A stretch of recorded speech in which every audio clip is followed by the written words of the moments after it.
Most of the patients in here, most of the people in here, especially the women, you're all osteoporotic. I hope you're taking your vitamin D, your calcium, you're drinking lots of milk, and you're getting a lot of exercise. You can do different types of minimally invasive procedures. Vertebral augmentations for osteoporotic fractures. That's what you heard of kyphoplasties, putting balloons in the vertebra, blowing those up. Maybe some of your friends have had kyphoplasties done. Lots of controversy about that recently. Decompressions in the neural canal. So through small tubes, instead of making big incisions, you know, a 4 or 5 inch incision to work over a 1/4 inch space, I now make a 1/4 inch incision. Or fusing segments of the spine. Again, instead of making big filleting open incisions, doing these fusions through smaller incisions. But the key is to be able to get the same job done. The impact is that we think that there's less pain and suffering for the patient. So there's a muscle splitting procedures most of the time. So you're not tearing or ripping those critical muscles, which we said in the beginning, are there to help you. Okay? And it improves patient recovery. So a lot of things that used to be where the patient stayed in the hospital for days to have that laminectomy done, that's now an outpatient procedure. Okay? If the patients have 1 or 2 level fusion done, instead of being in the hospital for a week, they're in the hospital for a day or 2. So, osteoporotic compression fractures. Most of the patients in here, most of the people in here, especially the women, you're all osteoporotic. I hope you're taking your vitamin D, your calcium, you're drinking lots of milk, and you're getting a lot of exercise. The topic remains controversial because of the way the literature is presented. I've been doing osteoporotic compression fractures since 2000 when I did my first one.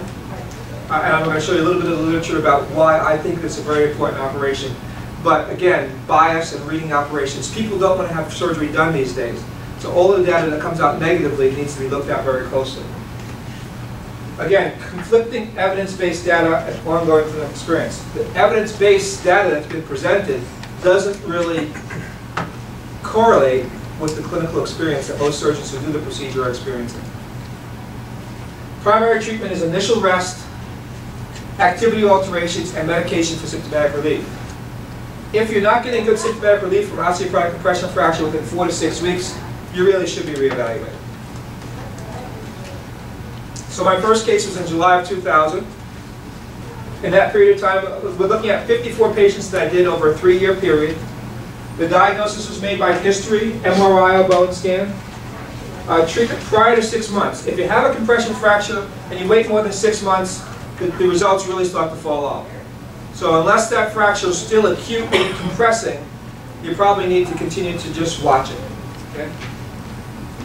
As we would imagine, 89% of these 54 patients are women with a mean age of 73 years.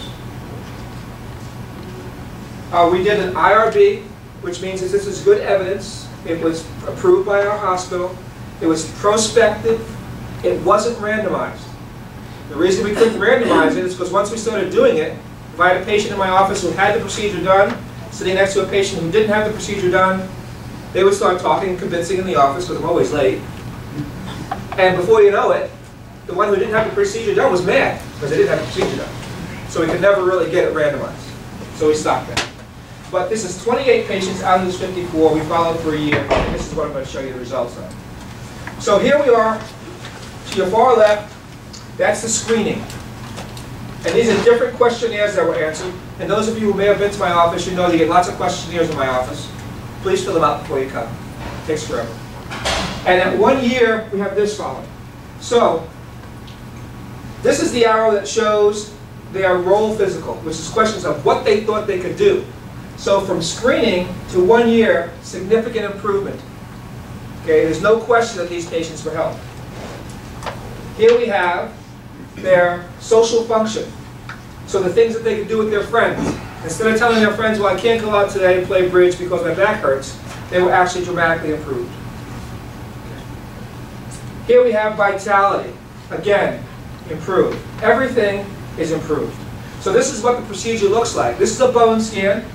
And this person actually has a thoracic fracture. I couldn't find one really quick of a lumbar, but we do more lumbars than thoracic. And this is a bone scan that shows the bony activity in the spine. So that tells you right away there's a fracture. And since we have this test, she probably had a pacemaker or something like that that wouldn't let her have an MRI. So here we put the needle in through a little stab wound in the back. Okay, we put this trocar down, and we're aiming for the pedicle, which is this little circle here. You see them at all the levels. And that's kind of a conduit that gets you into the vertebral body. Okay?